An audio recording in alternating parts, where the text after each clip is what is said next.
In this video, we will try to understand the distance time graph for uniform motion. If any object is moving in uniform motion, then what will be the graph? Distance time graph. ठीक, तो अब बात आ रही है कि कोई object है जो यूनिफॉर्म मोशन में मूव कर रहा है. तो सबसे पहली बात कि यूनिफॉर्म मोशन होता क्या है. तो यूनिफॉर्म मोशन का मतलब होता है कि if any object is travelling या covering equal distance in equal interval of time, बराबर समय में बराबर दूरी तय करती है कोई ऑब्जेक्ट, तो हम कहते हैं कि वो यूनिफॉर्म मोशन में है. तो मान लीजिए कि आप कहीं किसी स्थान पर खड़े हैं और आपके पास से कोई कार पास हो रही है. ठीक है, और आपने ऑब्जर्वेशन नोट किया. तो यहाँ पर मैं टाइम ले ले रहा हूँ और यहाँ ले लेते हैं डिस्टेंस. ओके, तो मानते हैं 1 सेकंड पर 2 मीटर, 2 सेकंड पर आपने ऑब्जर्व किया तो वो 4 मीटर चला गया, 3 सेकंड पर 6 मीटर, 4 सेकंड पर 8 मीटर, 5 सेकंड पर 10 मीटर. अब ये यूनिफॉर्म मोशन का चार्ट है, ये कैसे पता चलेगा. तो अभी बात किया गया कि इक्वल इंटरवल ऑफ टाइम में इक्वल डिस्टेंस कवर करता है. तो इसे अगर T2 मान लें और इसे T1, तो T2 माइनस T1 अगर मैं करता हूँ T2 माइनस T1, तो यहाँ बात आ गई 2 minus 1 is equal to 1 second.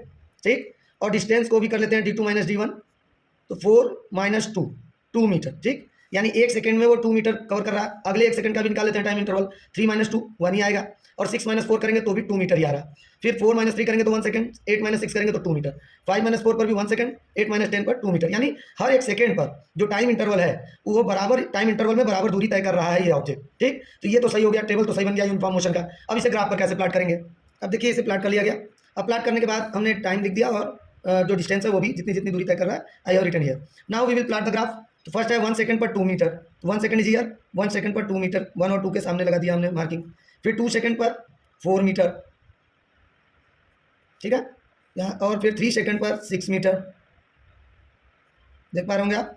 तो आप नोट, और आगे का भी डेटा हम चाहें तो यहाँ पे प्लाट कर सकते हैं. 4 सेकंड पर 8 मीटर, 5 सेकंड पर 10 मीटर. अब इन पॉइंट्स को हम मिलाते हैं. तो आप नोटिस कर रहे होंगे जब इन पॉइंट्स को हमने ओरिजिन से मिलाया तो ये एक स्ट्रेट लाइन बन गई. ठीक है, तो अब क्या बना कि कंक्लूजन क्या निकला इसका. Distance time graph for uniform motion of a body is a straight line having a constant angle. Having a constant angle, एक स्ट्रेट लाइन होगी जो कि टाइम एक्सिस के साथ एक कांस्टेंट एंगल बनाते हुए आगे बढ़ती है.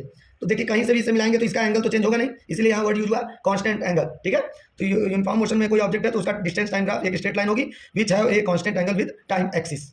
अब देखिए जब हम यूनिफॉर्म मोशन का ये डिस्टेंस टाइम ग्राफ ऑलरेडी सीख चुके हैं, then we can answer this type of question.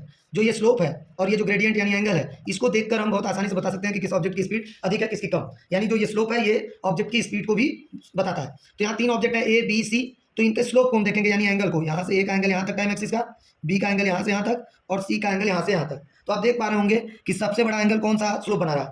Slope ए सबसे ज़्यादा बड़ा एंगल बना रहा है. स्लोप बी का एंगल छोटा होगा, स्लोप सी का एंगल छोटा होगा. तो यानी ये जो स्लोप है उसको भी देखकर, उसके एंगल को देखकर हम एक्सप्लेन कर सकते हैं कि कौन सा ऑब्जेक्ट की स्पीड अधिक है इसकी कम. तो एक फार्मूला बना, speed is equal to slope of distance time graph. यानी डिस्टेंस टाइम ग्राफ के स्लोप को देखकर हम उस ऑब्जेक्ट की स्पीड कैलकुलेट कर सकते हैं और बता सकते हैं अगर कंपेयर करना हो तो किसकी स्पीड अधिक होगी.